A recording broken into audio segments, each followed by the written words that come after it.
Thank you, Kevin. We're really excited to be playing in the ACC championship game. It's only the second time for us since divisions were established in 2012.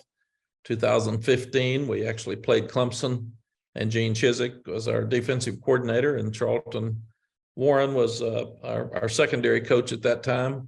But very, very proud of these guys. So they've done something that's only been done two times since we've had division. So proud of them. Also winning 9 games here is important because we haven't done that except one other time since 1997. So these guys have accomplished a lot, winning 6 games on the road, having a chance to play a great team like Clemson is something that is very, very important for us. When I got back, I wanted North Carolina football to be relevant again. And we've been to 4 straight bowls, one of those bowls being the Elite Orange Bowl, which we'd never been to, and then getting to the championship game to have a chance to play a national program like Clemson. Clemson's been the standard in the ACC for many years. When I was here before, it was Florida State. Florida State was in the national picture every year. I think Coach Bowden had 14 straight years of being in the top 4. So all the rest of us were second and below, and that's pretty much what Clemson's been. Last year it changed a little bit, but Dabo's done an amazing job of getting his team back this year and being the national picture. I looked at some things this morning because I went through a similar number of years at Texas that Dabo's gone through at Clemson now, and he's 160-30, 37 as the head coach at Clemson. Second winningest program since 2015 with 99 wins. He's won 2 national championships. They've appeared in the college football playoff 6 times, 7 seasons with at least 11 wins with a chance at an 8th, and 4 14 win seasons. Just absolutely unbelievable the success he's had. And like I said, all of us are trying to catch him. He's done an amazing job. He's a dear friend of mine. I like the way he does it. He does it with class, and can't wait to compete against him this weekend. It'll be a real fun challenge for our team. All right. Thank you, Coach. We will now go to questions. If you have a question, please use the raise your hand function, and I'll call on as many folks as we can get to. Our first question is from Trevor Groves. Go ahead, Trevor.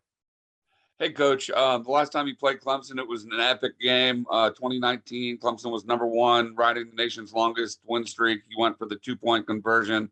What do you remember about that game? And was that one of the tougher losses to swallow in your career? Yes, Trevor, I remember I was proud of our guys. They hung in there and they had a chance to win till the end. A lot of people wondered why I went for 2. We were down 5 starters on defense, and Clemson was a whole lot better than we were. And they had one of the best quarterbacks to ever play the game. And there was still 1 minute and 19 seconds left. So that game wasn't near over. And I just wanted to put more pressure on them if we could get one up and make them try to get down for a field goal. But Clemson's won a lot of games, and they won a lot of those in the end. And we had our chance and just couldn't close it. Thank you, Coach. Good luck Saturday. Thank you, Trevor. Okay, our next question is from CL Brown. Go ahead, CL. Hey, Mack, I was just wondering how you go about hitting the reset button for the team after the losses coming into this game. Yeah, CL, I'm going to see you tomorrow at 11, so we're going to have to rehash all these questions. So you North Carolina guys, if we want to ask all of them today, what we'll do is just not have our press conference tomorrow. That'll be good. We can move forward. You're in a championship game. None of these kids have ever been in this championship game. So they'll be really excited about it. We haven't played Clemson since 4 years ago. I think next year we play them at Death Valley. So and playing Clemson's an exciting thing. It's a great challenge, and they know that they're playing as good a group of athletes as anybody has in the country. So it'll be a fun challenge for us. Thanks, Coach. Thanks, CL. All right, our next question is from Scott Kiefer. Scott, go ahead with your question. Hey, Mack, I'm just wondering how you feel about the divisions going away in the ACC. You for it, against it, neutral? How do you feel? Scott, I was against it. Even if we redesigned them, I thought it was so cool that you can win a division championship. We did the same thing. We had a North and South in the Big 12 when I was there, and then we did away with it when some teams left. And I understood because we only had 10 teams in the Big 12 and everybody had to play against each other. And I didn't like it as much because right now in the Big 12, Saturday, TCU is going to play Kansas State for a second time. And I always thought it's a little awkward playing somebody twice. Normally, when you have divisions, that doesn't happen. So I was one of the few, I think, in the league that voted against it. I didn't mind changing up divisions if you want to change some teams so people get to play different people. But I really like divisions as far as college football is concerned. Very good. Thank you, Coach. Thank you. Okay, our next question is from Deanna King. Go ahead with your question. Hey, Coach, there's a lot of North Carolina kids on that Clemson roster. How important is it to play Clemson for recruiting purposes? I think it's good, Dina. They've beaten us a bunch in recruiting. Most of the guys on our team weren't offered by them. So there's a lot of great players on their team that I've tried to recruit that decided to go down there. And they've got a great program. They are the standard in this league. They've got outstanding facilities. Dabo's done an amazing job. So I get it. But no, we'll be playing against a lot of great players I wish we had gotten. Okay, our next question is from Sammy Batten. Go ahead, Sammy.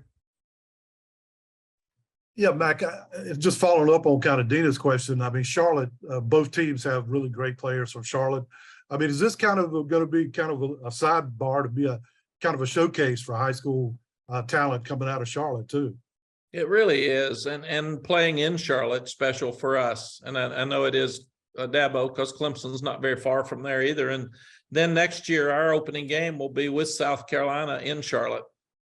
Which was the first game that I had 4 years ago when I was here. So playing in Charlotte special. I've been told it's a sellout. I know those Clemson fans are going to show up, and our fans have been unbelievable the last two home games. Thanksgiving's always iffy to know how many people can come, and some of the weather were question marks. And we had a packed house, and the student section was full, and our crowds have been absolutely unbelievable. So I expect them to be the same way on Saturday night. Our next question is from Evan Abramson. Go ahead, Evan. Hey, Coach, how's it going? Thanks for taking the time to speak with us today. My question for you is, Clemson obviously has a lot of experience playing in these type of caliber games. You want UNC to get to the point where they're playing in these caliber games as much in the future. Also, with South Carolina beating Clemson, I mean, do you kind of feel like it shows a message that anyone can beat anyone, that there's no reason to be scared? Evan, we're never scared. You love to play and you love a challenge. And for us, we're trying to take steps in our program. I mean, 4 years ago, we won 5 games in 2 years.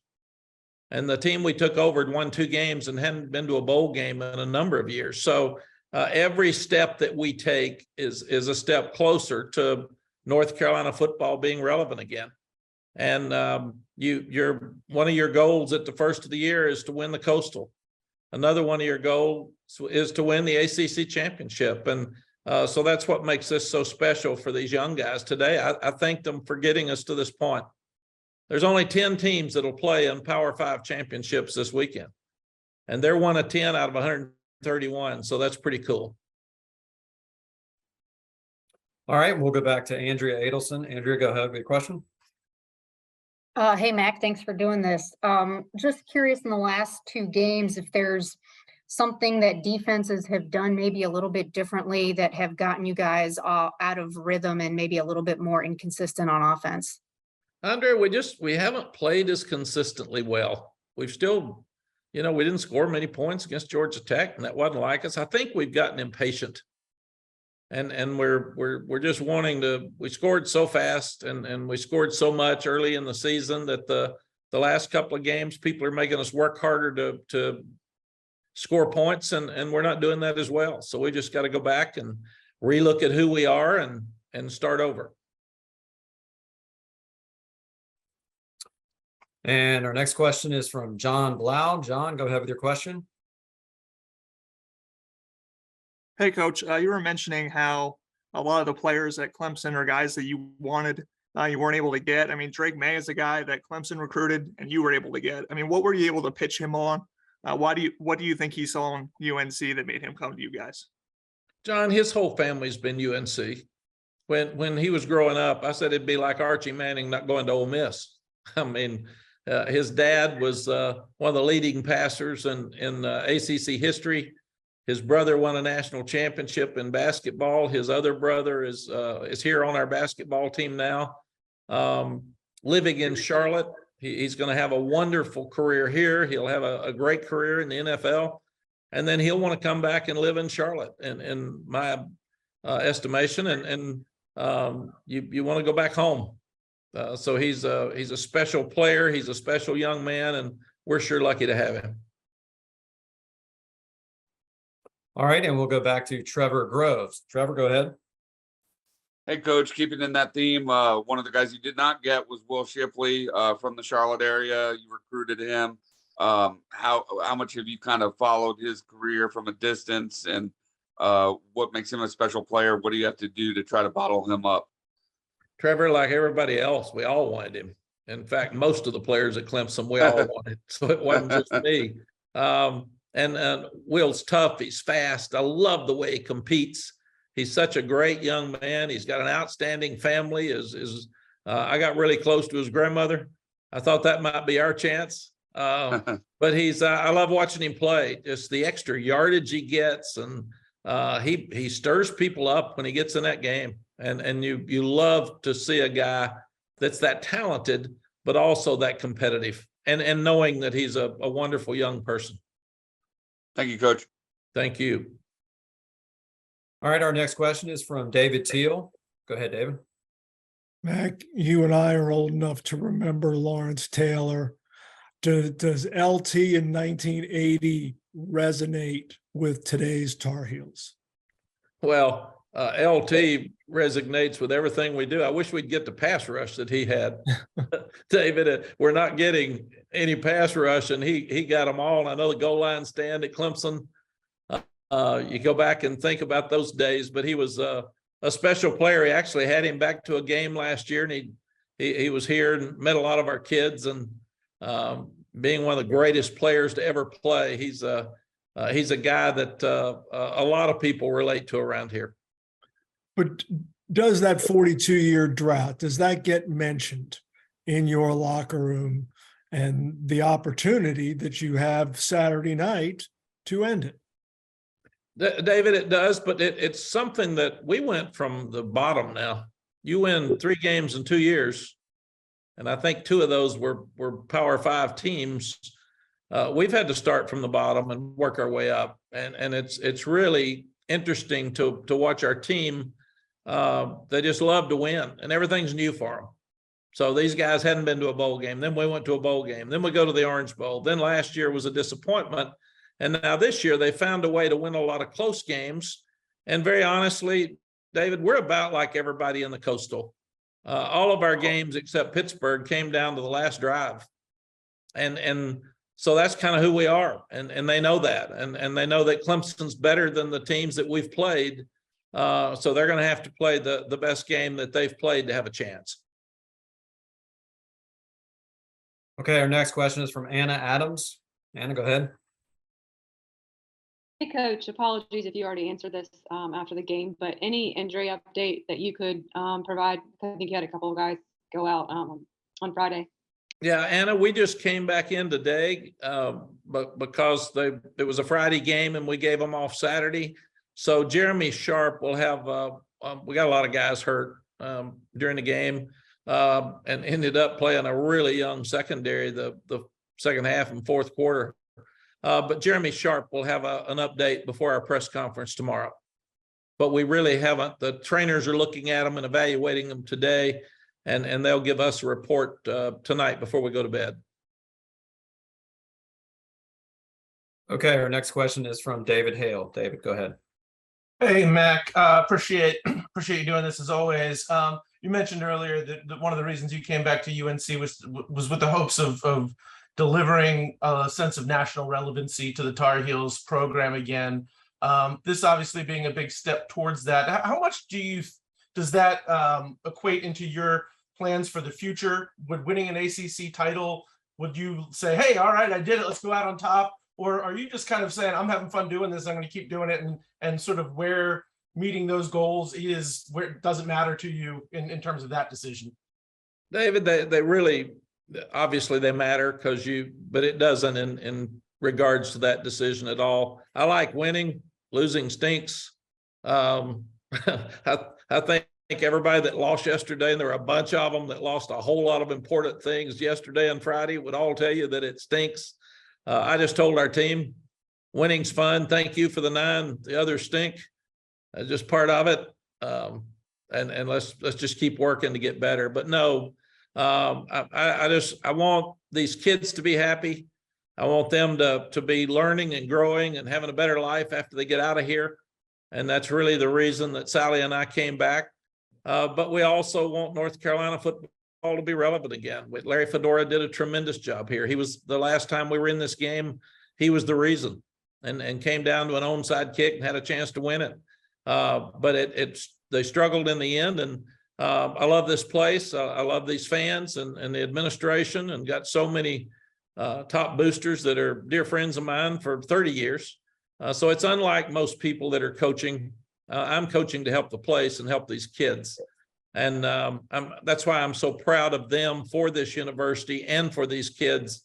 A bunch of these kids were on that 2-10 football team because of the COVID year. We've still got a lot of kids that are fighting through that. So this is a really great opportunity for them to feel good about themselves. All right, we got a few more minutes. Reminder to use your raise your hand function. I know Sammy Batten, you had a follow up. You can go ahead.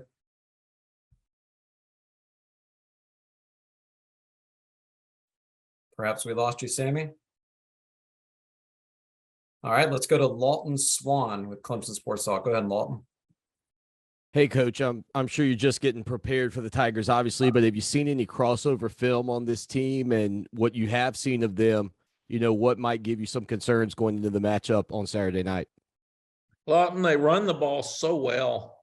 The quarterback's so big and strong, and he's lost weight from last year and looks much more athletic. And you get he and Will Shipley back there. They're always good in the offensive line. They've always got the big, tall receivers that can make plays. So that's who they are. They've been running this offense forever, and they're really, really good at it. And you look at defensively, they're as good as anybody in the country. I mean, their defensive front, those guys every year, they just rotate them. They all look great. They look like what the rest of us want to be like and get like in their defensive front seven. They've always got skilled people in the back end, but again, you look at their defensive line, and it's hard to. We've struggled the last 2 weeks offensively. It's hard to figure out how you'd make some yards. All right, Sammy, I see you on there. We'll try you one more time. Yeah, can you hear me now, Mac? Yeah. Yes, Sammy. Yeah, Mac, I was just wondering, has the talent pool in the Charlotte area gotten even deeper since your first time around at UNC? Sammy, absolutely. And I think but we had 29 million people in the state of Texas. And there's a lot more people in this state, and specifically Charlotte, than there were when I left. But now there's great players in Charlotte every year, and it's a hotbed, and everybody in the country can fly in there. So they're all very, very highly recruited, but they're well coached. The population is such that there's so many great players there. And that's why I love playing this game in Charlotte, and I love opening up next year with South Carolina and Charlotte, because we'll have a lot of the locals that are coming. But we're signing more and more Charlotte kids each year. And really and truly, Sammy, we had some when we were here before, but not near as much as we have now. Yeah. Thank you. Thank you. Okay, seeing no other questions, we'll let Coach Brown go. Coach, thanks for joining us this evening, and we'll see you on Friday.